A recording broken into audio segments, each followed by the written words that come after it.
अवधूत चिंतना श्री गुरुदेव दत्त. या अघोर मार्गाने साधना केल्यास दत्त महाराज लवकर प्रसन्न होतात. नेहमीप्रमाणे ही माहिती अत्यंत दुर्लभ आणि दुर्मिळ आहे. त्यामुळे हा व्हिडिओ जराही स्किप न करता शेवटपर्यंत पहा. दत्त संप्रदाय आणि अघोरपंथ यांच्यातील संबंध अत्यंत प्राचीन, गूढ आणि मानवी बुद्धीला चक्रावून टाकणारा आहे.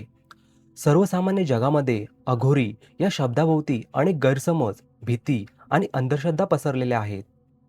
परंतु आध्यात्मिक विज्ञानाच्या दृष्टीने विचार केला तर अघोर या शब्दाचा मूळ अर्थ जे घोर नाही ते म्हणजेच जे अत्यंत सहज, सोपे, भीतिरहित आहे असा होतो. भगवान दत्तात्रेय हे केवळ साधे, शांत आणि सगुण रूप धारण करणारे देव नसून ते अवधूत आहेत, ज्यांना सृष्टीतील कोणत्याही बंधनांचे, नियमांचे किंवा अशुद्धतेचे भय नाही.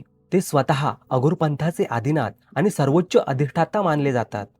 त्यामुळेच सिद्ध परंपरेत आणि हिमालयातील उच्च साधकांमध्ये अशी एक ठाम आणि प्रयोगात्मक धारणा आहे की बाह्य जगातील कर्मकांडापेक्षा अघोर मार्गाने केलेली दत्त महाराजांची साधना ही अत्यंत तीव्र गतीने काम करते आणि या मार्गाने दत्त महाराज साधकाला खूप लवकर प्रसन्न होतात.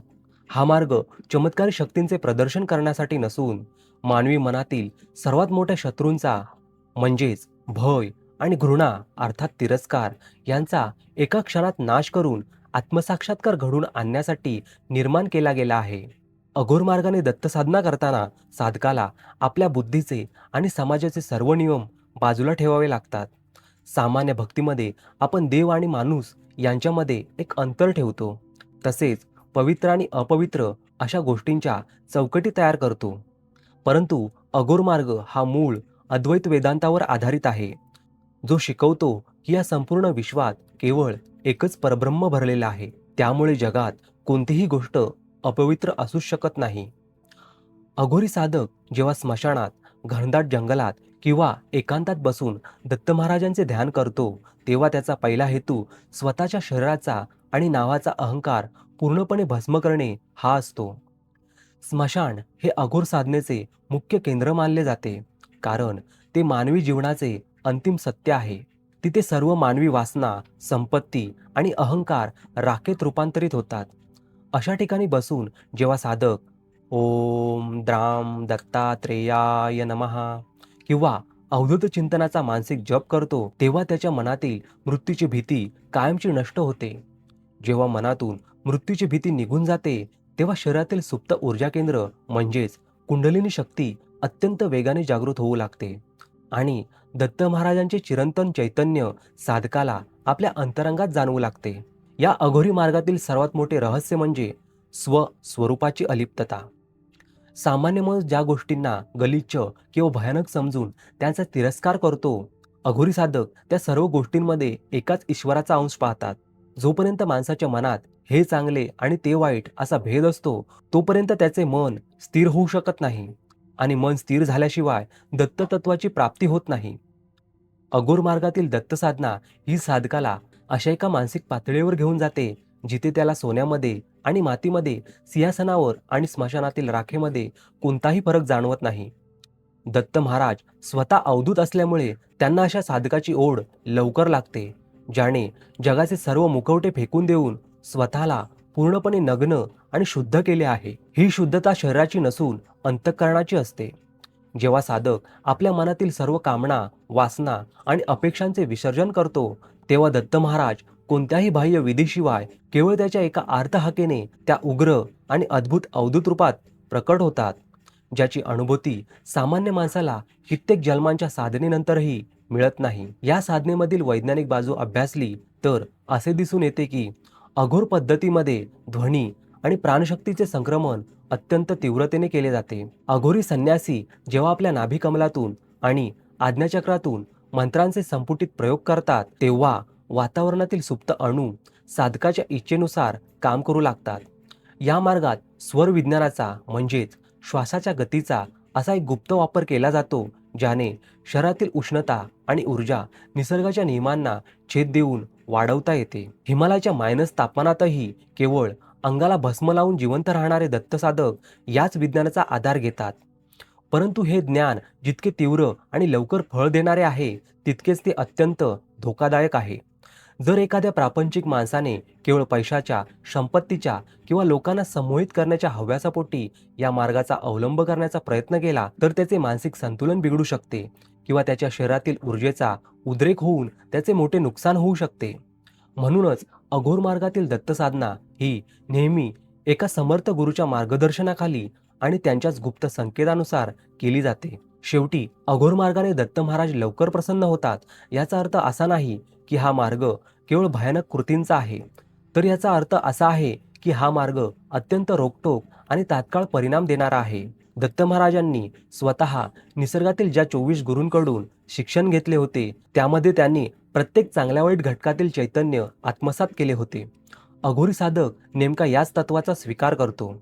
तो सृष्टीला जशी आहे तशी स्वीकारतो, स्वतःमधील सर्व द्वैत नष्ट करतो आणि केवळ एक अथांग शांततेत स्थिर होतो.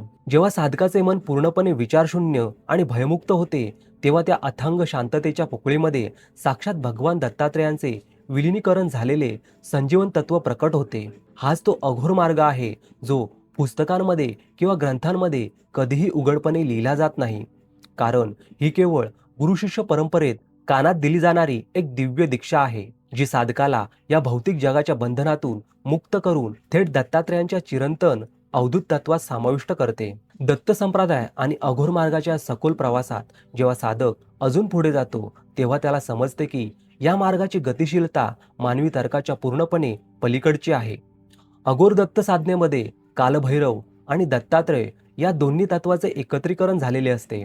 भगवान दत्तात्रेय हे जसे शांत सौम्य रूपात अनसूयेचे बाळ म्हणून दिसतात, तसेच ते अघोर साधकांसाठी महाअवधूत या अत्यंत उग्र आणि आदिम ऊर्जेचे स्रोत आहेत. अघोर मार्गाने साधना करताना साधक कोणत्याही विशिष्ट पूजेच्या साहित्यावर, वेळेवर किंवा बाह्य शुचितेवर अवलंबून राहत नाही. तो स्वतःच्या शरीरालाच एक जिवंत यज्ञकुंड मानतो आणि मनामध्ये येणाऱ्या काम, क्रोध, लोभ, मोह, मद आणि मत्सर या षड्रिपूंची आहुती या कुंडात सातत्याने देत असतो. ही आंतरिक आहुती म्हणजेच अघोर मार्गाची खरी ताकद आहे, ज्यामुळे या मार्गावर चालणाऱ्या साधकाला दत्त महाराजांची प्रचिती अतिशय वेगाने आणि तीव्रतेने येते. या मार्गातील आणखी एक मोठे गुपित म्हणजे शून्यतेची उपासना. सामान्य जगामध्ये आपण नेहमी काहीतरी मिळवण्यासाठी धडपडत असतो, परंतु अघोर साधक स्वतःला पूर्णपणे नष्ट करण्यासाठी, अर्थात स्वतःतील अहंकार नष्ट करण्यासाठी साधना करतो. जेव्हा साधक रात्रीच्या शांततेत, विशेषतः अमावस्येच्या रात्री किंवा ग्रहण काळात नदीकाठी किंवा निर्जन स्थळी बसून दत्त मंत्रांचे संपुटित पुरस्चरण करतो तेव्हा त्याच्या मेंदूतील विचार करण्याची क्षमता एका विशिष्ट लहरीवर स्थिर होते. या अवस्थेला योगशास्त्रात उन्मनी अवस्था म्हणतात. या अवस्थेत पोचलेल्या साधकाची संकल्पशक्ती इतकी अफाट असते की त्याने मनात आणलेली कोणतीही गोष्ट निसर्गाला तात्काळ पूर्ण करावी लागते. दत्त महाराज स्वतः अवधूत आणि मुक्त राजे असल्यामुळे त्यांना बाह्य कर्मकांडाचे अवडंबर माजवणारे भक्त आवडत नाहीत, तर जगाचे सर्व मुखवटे बाजूला सारून स्वतःचे मूळ अस्तित्व घेऊन समोर येणारा अघोरी साधक त्यांच्या हृदयाच्या अगदी जवळ असतो. म्हणूनच या मार्गाने केलेली आर्तहाक दत्त महाराजांपर्यंत लगेच पोचते आणि ते आपल्या साधकाचे रक्षण करण्यासाठी व त्याला आत्मज्ञान देण्यासाठी तत्परतेने धावून येतात. तथापि या मार्गाचे हे सखोल सत्य जितके वेगाने प्रगती घडवणारे आहे तितकेच ते सामान्य माणसासाठी अत्यंत वर्ज्य मानले गेले आहे. याचे कारण असे की अघोर मार्ग हा धारदार तलवारीच्या पात्यावरून चालण्यासारखा आहे. जर साधकाच्या मनात थोडा जरी स्वार्थ, अहंकार किंवा चमत्काराचे प्रदर्शन करण्याची इच्छा निर्माण झाली तर ही जागृत झालेली ऊर्जा उलट फिरून साधकाचे मानसिक संतुलन पूर्णपणे बिघडवू शकते. म्हणूनच अघोर दत्त मार्गाचे मूळ विधी आणि मंत्र कधीही उघडपणे सांगितले जात नाहीत. हे ज्ञान केवळ हिमालयातील उच्च सिद्ध किंवा गिरनारच्या गुहांमध्ये राहणारे अवधूत योग्य पात्रता पाहूनच आपल्या शिष्याला गुरुमुखी परंपरेने देतात. हा मार्ग कठीण वाटत असला तरी त्यामागील मूळ गाभा अत्यंत शुद्ध अद्वैत वेदांत आहे, जो माणसाला सर्व प्रकारच्या भीतीतून आणि बंधनातून मुक्त करून थेट दत्तात्रेयांच्या चिरंतन आणि अनंत चैतन्याशी एकरूप करतो. मला अशी खात्री आहे की तुम्हाला ही माहिती खूपच आवडली आणि उपयुक्त वाटली असेल. तुम्हाला हा व्हिडिओ आवडला असेल तर या व्हिडिओला लाईक करा आणि अशाच दत्तभक्तीपर उपयुक्त व्हिडिओसाठी या चॅनलला सबस्क्राईब करा आणि या दत्त परिवाराचे सदस्य व्हा आणि हा व्हिडिओ जास्तीत जास्त भक्तांपर्यंत पोहोचवा, जेणेकरून त्यांनाही या माहितीचा उपयोग होईल. आणि हो, कमेंटमध्ये अवधूत चिंतन श्री गुरुदेव दत्त असं लिहायला विसरू नका. श्री गुरुदेव दत्त.